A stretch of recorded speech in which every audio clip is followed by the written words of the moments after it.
What you said you drove across country with a fucking... I did. A band? A band. Which band? I was not in the band. Okay. I was their driver, but it was Scare Don't Fear. So they're a local band. They're not together anymore. They broke up a couple years ago, but they were a Providence band for about 8 to 10 years. Oh, shit. Yeah, they were together for a long time, but I grew up with them. So they're all from Providence, North Providence. You knew them? Yes. Yeah. Yep.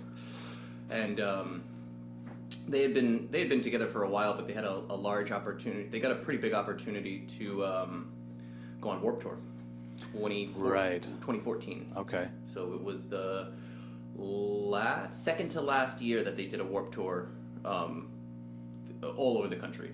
So I think 2015 was the last year. And I had just gotten out of a job. I had hurt my back. I was an EMT. I myself was an EMT for 7 years. Oh, wow. Okay. Yeah. I drove an ambulance, and I hurt my back at the time. So I was like done. I'd gotten out of that industry. I was just all set with it, and I was just recovering from that back injury. And they were like, "Hey, we need a driver, somebody to drive us on Warped Tour," because usually they would drive themselves. Yeah. They had a van and a trailer, and they would do their own tours. But this one was so specific, very sensitive. Yeah, exactly. That they needed somebody to do the overnight driving because it was 53 shows. Wow. Holy shit. 52 or 53 shows in 2.5 months. So Warped Tour is like a traveling concert, more or less? Yep. Okay. It doesn't exist anymore. Gotcha.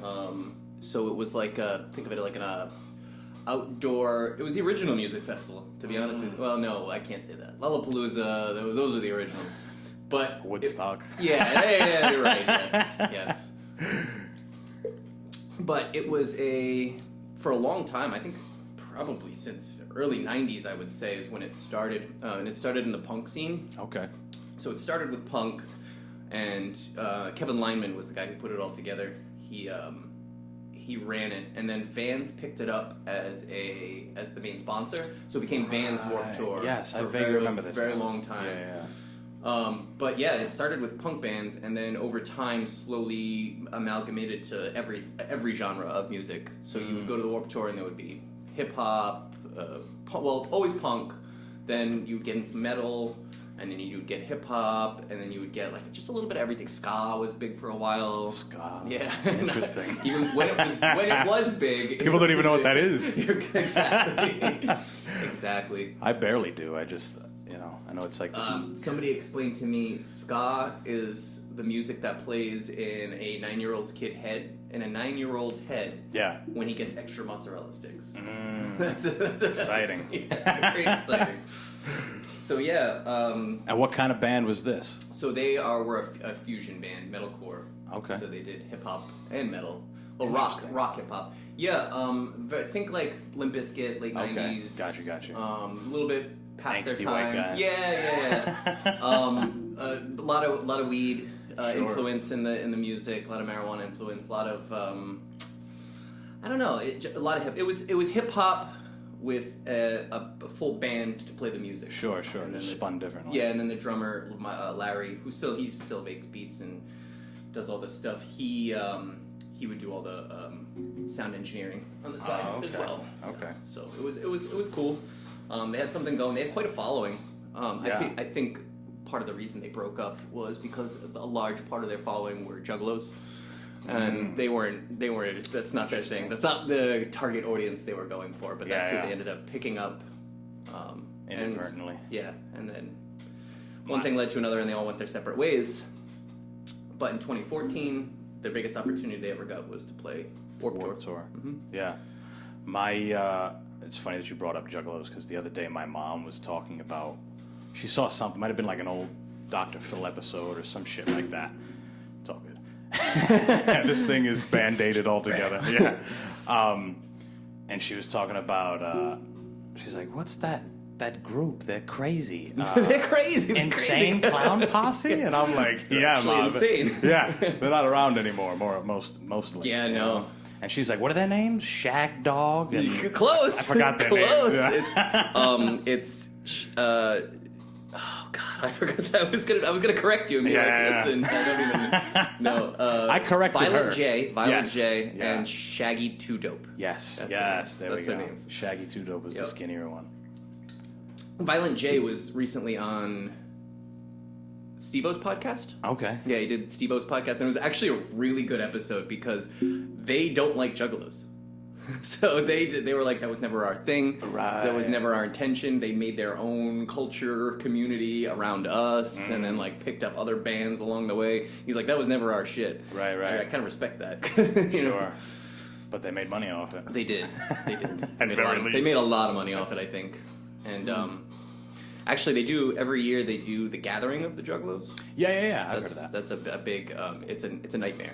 I know a kid that had a Juggalo tatted on him. Yeah, that's. I'm pretty sure if you're a Juggalo, you have to get that tattoo. Get it, yeah, it's like mandatory. How crazy is that? What other bands are there that you have that much of a fight? You gotta get tatted. Grateful Dead. Really? Yeah, Grateful. Not have to, but like it's I know, a like a lot of Deadheads will get like the tattoos for sure. Yeah, I guess if you have a name for the group, for the fan club. Yeah, it's a pretty big fucking deal. Exactly.